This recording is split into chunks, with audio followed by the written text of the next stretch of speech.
اعوذ باللہ من الشیطان الرجیم بسم اللہ الرحمن الرحیم رب اشرح لی صدری ویسر لی امری واحلل عقدۃ من لسانی یفقہوا قولی۔ سب سے پہلے محرم الحرام کی مناسبت سے امام زمانہ جل اللہ تعالیٰ فرجہ الشریف، اس کے بعد تمام مومنین و مومنات کی خدمت میں عرض تسلیت عرض کرتی ہوں۔ عزیزان، محرم وہ مہینہ ہے کہ اس مہینے میں حضرت امام حسین علیہ السلام نے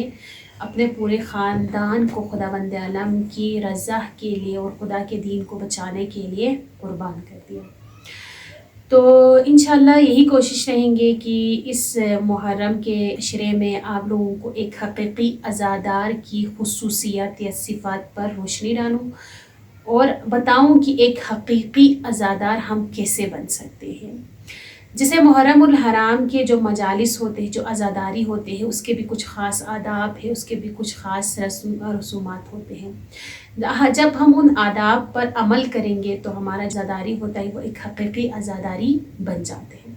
تو سب سے پہلے ایک حقیقی عزادار کی خصوصیات یہی ہوتی ہے کہ وہ کیا کر لیتا ہے، امام حسین علیہ السلام کی معرفت کو حاصل کر لیتا ہے۔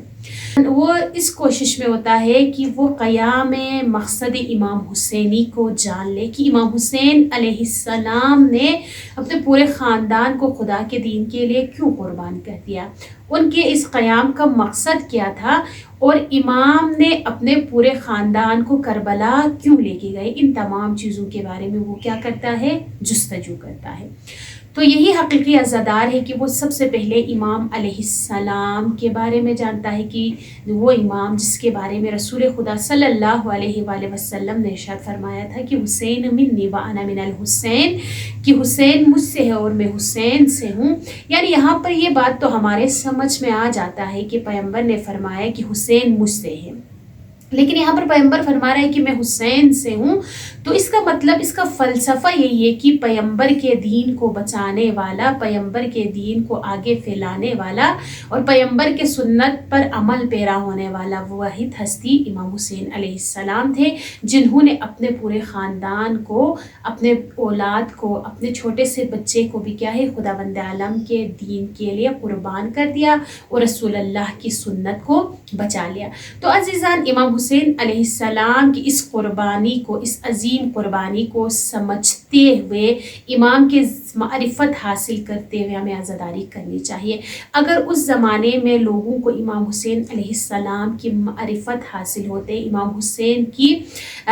حسین کو پہچان لیتے، تو کبھی وہ امام حسین علیہ السلام کو شہید نہ کرتے۔ تو یہاں پر ہمارے لیے بھی ضروری ہے کہ ہم قیام مقصد امام حسینی کو سمجھتے ہوئے اپنے گفتار کردار کے ذریعے سے عزاداری کو کیا ہے، لوگوں تک پہنچائے، اور امام حسین کا جو مقصد ہے اس کو اپنے زندگیوں میں لانے کی کوشش کرے کہ امام حسین علیہ السلام نے کیوں قیام کیا تھا، امام کے قیام کا مقصد کیا تھا، اور ان چیزوں کو جاننے کے بعد اپنے گفتار کردار میں تبدیلی لانے کی کوشش کرے۔ تو یہی حقیقی عزادار ہے کہ وہ سب سے پہلے اپنے امام کی معرفت کو حاصل کر لیتا ہے، اور امام کے معرفت حاصل کرنے کے بعد امام کے نقش قدم پر چلنے کی کوشش کرتے ہیں، اور